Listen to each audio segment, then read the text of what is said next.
জলে ভাসা শাপলা ফুল, এই পেন্টিংয়ের পুরো টিউটোরিয়াল ডিটেইলে আজকে তোমাদের সঙ্গে শেয়ার করব।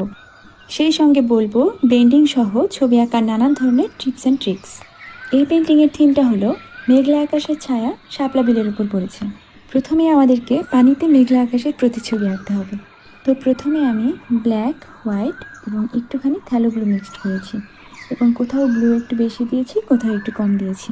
ভিডিওটা ভালো করে দেখলেই তোমরা বুঝতে পারবে। ব্ল্যাক কালারের সঙ্গে অনেকটা পানি মিক্সড করে আমি গাছের প্রতিছবি এঁকেছি। আচ্ছা, অনেক সময় আমাদের 2টা বা 3টা কালার ব্লেন্ড করতে একটু সমস্যা হয় না? এক্ষেত্রে কালারটা শুকিয়ে যাওয়ার আগেই ব্রাশটা ভালো করে ধুয়ে নিতে হবে। তারপর একটা টিস্যু বা পরিষ্কার একটা কাপড় দিয়ে ব্রাশটা একটু মুছে ওই হালকা ভেজা ব্রাশটা দিয়ে একটু ব্লেন্ড করে দেখো তো, একটা সুন্দর স্মুথ ব্লেন্ডিং পাবে।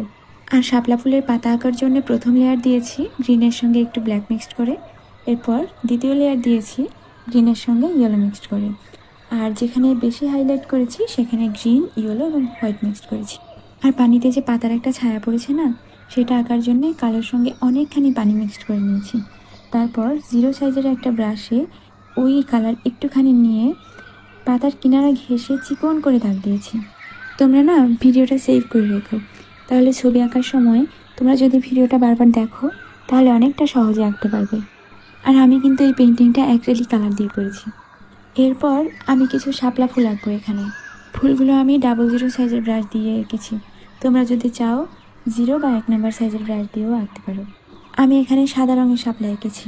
আমার কাছে মনে হয়েছে এখানে সাদা রঙের শাপলা আঁকলে বেশি ভালো লাগবে। তোমরা যদি চাও তাহলে লাল শাপলা বা পদ্ম ফুল আঁকতে পারো। শাপলা ফুলের মাঝখানে যে কিউট দেখতে একটুখানি ব্যাপার থাকে না, সেটা আঁকার জন্য আমি প্রথমে অরেঞ্জ কালার দিয়েছি। অরেঞ্জ কালারটা ভালো করে শুকিয়ে যাওয়ার পর চারপাশে ইয়েলো কালার দিয়ে নিয়েছি। বার্ন সিয়ানা আর গ্রিন মিক্সড করে শাপলা ফুলের ডাঁটা এঁকেছি। একটুখানি রিয়েলিস্টিক করার জন্যে হোয়াইটের সঙ্গে অনেকখানি পানি মিক্সড করে শাপলা ফুলের প্রতিছবি এঁকে নিয়েছি।